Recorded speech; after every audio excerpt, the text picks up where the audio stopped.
say your company hired the oversight, or is it the town that's hiring it? The town is the contracting agent. We're working for the town. So we provide the construction and management expertise, and we're part of the building committee. But every contract is with the town of North Reading. I understand that. The question is, who's going to be overseeing the work that you're doing? The work that we're doing. Usually, on a job of this magnitude, we hire, someone to check the work that you're doing. Well, what we're, as an OPM, our job is to watch the budget, schedule, scope, and during construction, we're going to have a clerk of the works on the project with an assistant project manager, and what we'll be doing is watching the CM, GC, and working with the architect to solve problems and keep it on track. So that's our role on this project. We don't provide any labor or stuff like that. We're a consultant. Okay, last question. What, if any, I live in the proximity to where the high school is being built. What, if any, plans that you have dealing with the ongoing traffic and dust and everything that's going to be created from the project? What, are you going to have, meetings with the surrounding neighborhood to discuss, any issues that we have? There's going to be someone set up to, be the go-between to... Yeah. Maybe I can help field that one. There will be. I think once we, hopefully we get to that point, the project starts to move forward, typically what we would do is we would set up a neighborhood meeting, and we'd have that on a somewhat regular basis, just so that people can understand, what's going on in the next phases of the project. Gives them a chance to, air any concerns that they have. In terms of things like construction access, dust control, those types of things will be built into the specification. It's our job, as the project team, the OPM, the architect, and the construction manager who's brought on board, to ensure that that takes place. And so nothing's perfect. Sometimes it doesn't completely, but we also have the ability, by having that communication, that dialogue, so if something starts to go off stray off, then we can bring that back into line. I also think it's something that we've talked about at the building committee level, that we can set up a website. There already is a website that's set up, but that's something that could also help to foster ongoing communication in terms of what's going on in the job. It's a long job. I think the school committee chairman said that we're talking in the order of about 4 years from start to finish. So there's a lot of work that has to be done. It is a construction job, but at the same time, I think the ability to communicate and have everybody understand and have that process be transparent is what's going to make this project successful. Jerry, if I could just add one other thing, and also part of it, when you said what's our job, my clerk who's on site will be monitoring the entrances, exits for rocks. And as soon as we see it, get the CM to come over with a broom, shovel, whatever it takes. Dust, noise issues, we don't have blasting on this project, but if there's a lot of machinery work, my job is to make sure they don't start the equipment before 7 o'clock. They're not working on Sundays, and then issues would come to me during the site construction, and I would solve them, make them go away, because it's construction, but we have to respect the ordinances and enforce them. All right, I'm sold. When you start? I just want to point out too, part of the collaboration, part of the partnership that we have with the Mass School Building Authority requires us to have an owner's project manager. So that's part of the deal. And in this case, the owner's project manager is hired by us, we're the owners, and paid by us, and he's working for us. So I think it's even one step beyond. As Chris mentioned, not only do we have a clerk of the works on the site, but now the MSBA has required us to go up another level and have a project manager as part of this from inception to completion. Yes? Who?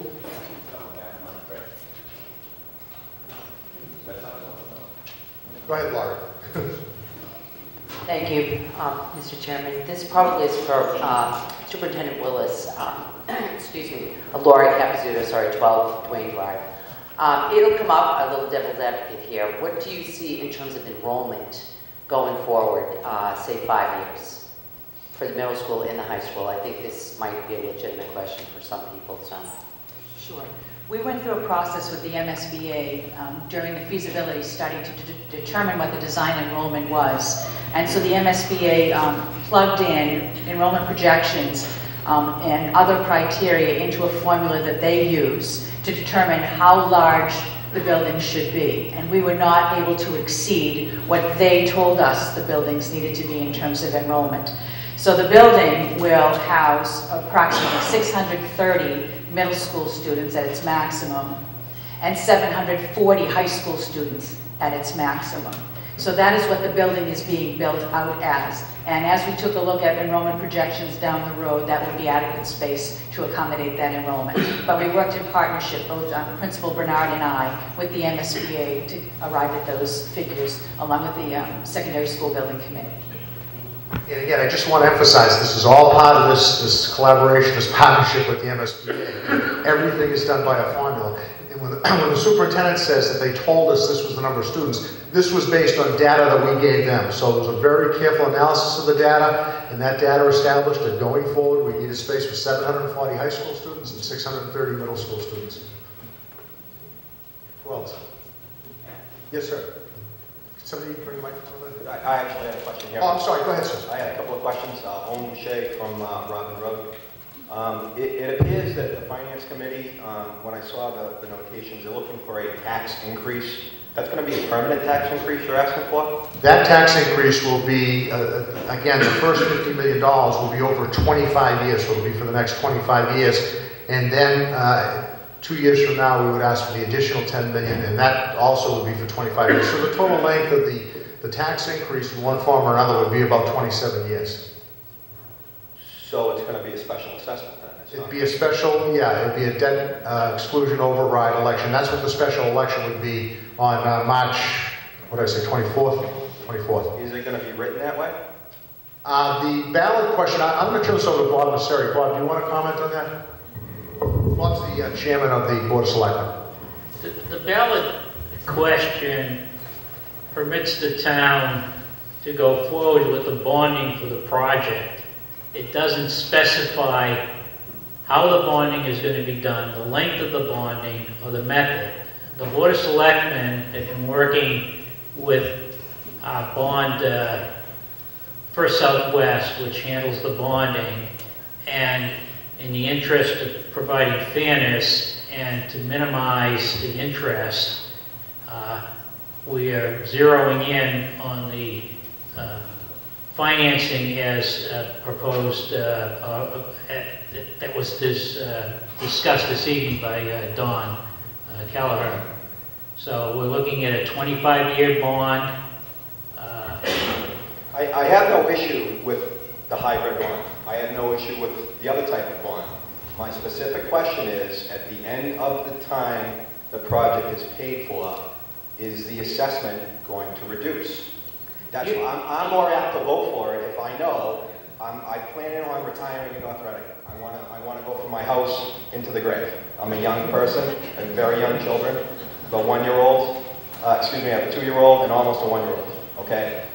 This is going to benefit my kids, but you know, I can't see writing a blank check out to the town either. At the end of the project, is the 10% assessment going to come off the tax? It goes away.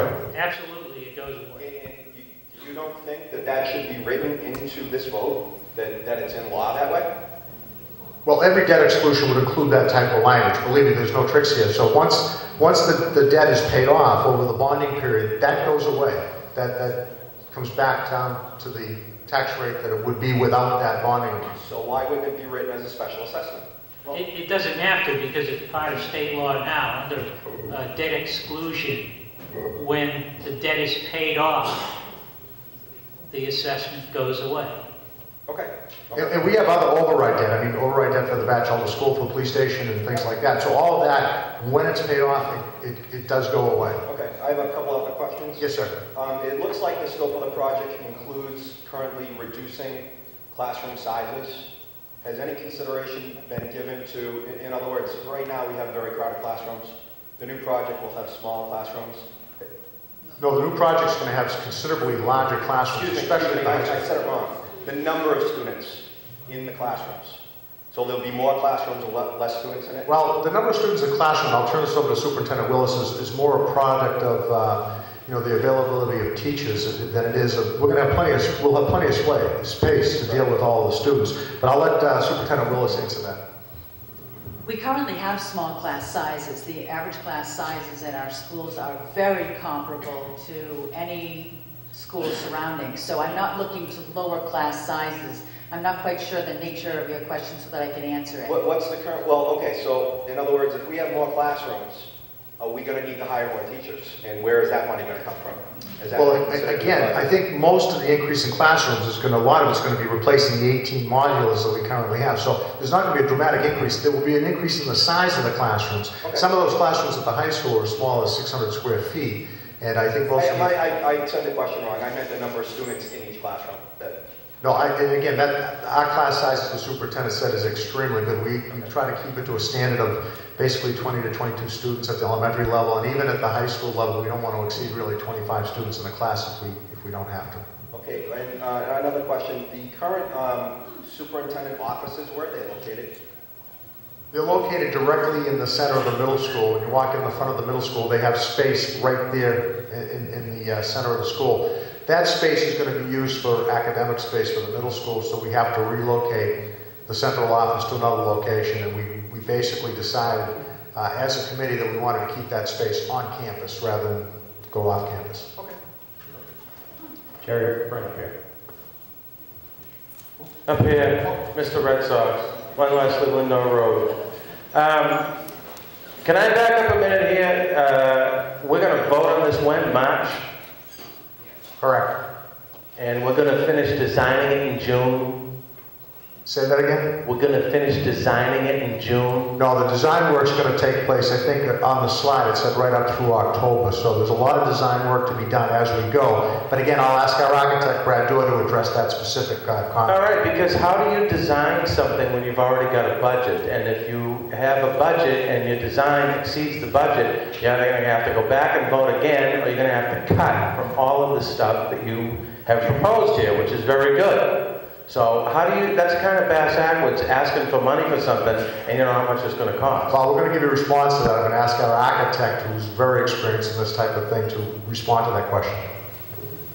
Actually, the town brought the designer in back in May, and in conjunction with the MSBA process, we started doing that design and went through a number of submittals with the MSBA and working with the building committee to develop the design of the project up through the schematic design level, which is roughly about 15%.